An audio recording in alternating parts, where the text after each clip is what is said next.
Tim pengacara dari Peggy Setiawan sangat yakin dengan keterangan ataupun alibi yang disampaikan rekan-rekan Peggy yang mengatakan Peggy saat kejadian ada di Bandung, bukan di Cirebon. Saya akan tanya ke Bang Reza Indragiri Hilir, apakah keterangan atau daya ingat orang 8 tahun yang lalu itu bisa dipergunakan dan bisa berkualitas sebagai keterangan yang bisa memperkuat kesaksian ataupun alibi dari Peggy Setiawan? Dari sekian banyak hal yang paling merusak proses pengungkapan kasus, nomor satu apa? Tak lain tak bukan adalah kesaksian mata yang keliru. Penyebabnya apa?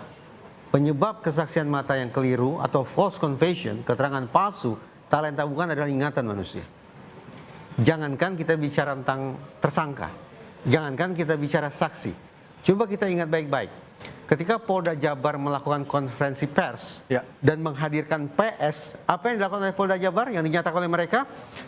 Disebut namanya, diperlihatkan mukanya, dan dikatakanlah bahwa PS ini pertama, orang yang mengotaki peristiwa itu, dan yang kedua, PS ini adalah orang yang pertama kali, melakukan perkosaan terhadap almarhumah. Saya terperanjat luar biasa. Kenapa? Karena di naskah putusan, orang yang disebut-sebut sebagai DPO alias Peggy itu tidak melakukan perkosaan. Dalam naskah putusan disebut dia melakukan sentuhan dan ciuman. Sekarang kita bayangkan, bahkan personel penegakan hukum yang menurut saya tidak berada dalam kondisi under pressure pun bisa menyampaikan sesuatu yang bertolak belakang dengan dokumen kekacauan hukum. Pikiran di saat itu. Itu sebabnya. Baik, Mas Tony, Anda diragukan keterangan dari alibi yang Anda sampaikan tadi oleh Bang Reza? Karena pengakuan. Karena pengakuan itu sudah berlangsung 8 tahun yang lalu. Lebih parah lagi AF. Untuk menetapkan tersangka Peggy Setiawan, kalau berdasarkan keterangan AF, lebih parah lagi. Dari jarak 100 meter dia tidak melihat, ya, tidak bisa mengamati. Lalu dia bisa bersaksi. Ditambah sekarang dia harus mengingat lagi. Itu lebih parah. Kenapa lebih parah? Karena ini akan menghukum orang. Ya. Dan saya baca nih ya. Dan klien Bang Farhat udah dihukum loh. Betul, makanya ya ini saya pertegas supaya AF ini gimana bisa dilaporkan ya.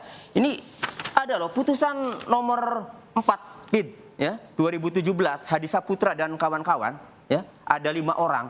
Ini ada kesaksian AF meskipun AF tidak datang ke persidangan, tetapi kesaksiannya BAP-nya itu dibacakan karena sudah disumpah oleh penyidik. Nah, di sini dikatakan, ini makanya bertolak belakang dari keterangan AF yang katanya dari jarak 100 meter dia takut kabur menghindari kerumunan atau menghindari lemparan itu ya, dia kabur. Lalu tapi di sini dia bisa menjelaskan sampai ciri-cirinya ya. Nih, jelas saya bacakan singkat ya. Motornya kan 4 yang dilihat sama dia. 1 unit kendaraan R2 merek yang warna merah yang dikendarai oleh seorang laki-laki dengan ciri berbadan gemuk, berkulit hitam dengan disisir keras samping. Hebat bener ini. Sangat deskriptif ya. AF ini saksinya, ini putusan pengadilan dan membawa 1 bilah bambu. Detil. Kemudian 1 unit kendaraan Suzuki warna hitam plat kuning dikendarai oleh 1 orang laki-laki dengan ciri-ciri rambut keriting, berbadan sedang dan berkulit hitam. Dan seterusnya. Baik, saya ke Bang Farhat. Bang Farhat, Anda akan jadi lakukan PK untuk klien Anda? Ya, pasti kita akan lakukan PK. Dan termasuk kita akan melaporkan perintangan penyidikan Obstruction of justice. Ya, betul. Dan saya juga minta tidak hanya lembaga kepolisian yang mengeksaminasi putusan atau penyidikan itu, tapi lembaga kejaksaan juga, khususnya Pak Jaksa Agung. Ada jaksa, ada hakim ya? Ya, hakim lakukan sehingga mereka juga punya peran hak asasi manusia, peran sosial dan peran keadilan, sehingga ya mungkin ada kesalahan yang dilakukan oleh hakim itu, walaupun kemudian harus melalui peninjauan kembali. Baik, Pak Beni, ada ketidaktelitian dari jaksa dan hakim dalam memutus kasus ini. Anda sepakat? Ya, tentunya dari fakta-fakta yang kemudian bermunculan ini dan sudah dilakukan pemeriksaan, kita melihat seperti itu. Artinya eksaminasi itu tidak hanya di polisi tapi di jaksa dan di hakim juga ya, secara menyeluruh ya? Iya. Oke, baik. Karena apa? Ini satu rangkaian proses. Dan yang mengumpulkan bukti ini penyidik. Ya. Kemudian diserahkan ke jaksa, jaksalah yang meramu dalam dakwaan, disajikan di depan sidang pengadilan. Baik. Baru di situ diuji. Baik. Sehingga ini satu rangkaian, enggak. Baik. Jadi kalau hanya dilihat di satu titik ini saja tentunya nggak bisa. Baik, Mas Sugeng, apakah Anda yakin jika nanti ada peradilan terbuka akan ada keadilan yang muncul dari peradilan itu?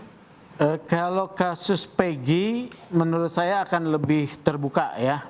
Lebih terbuka artinya pembelaan. Terbuka dan adil ya. Iya. Oke. Kalau kasus Peggy asalnya pembelanya harus kuat benar ya.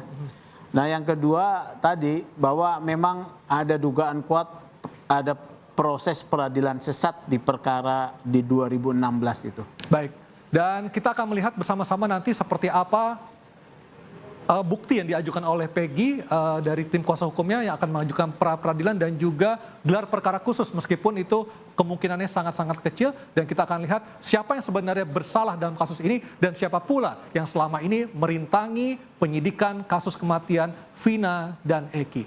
Terima kasih Anda sudah bersama Interupsi, kami akan kembali pekan depan dengan tema yang berbeda. Selamat malam.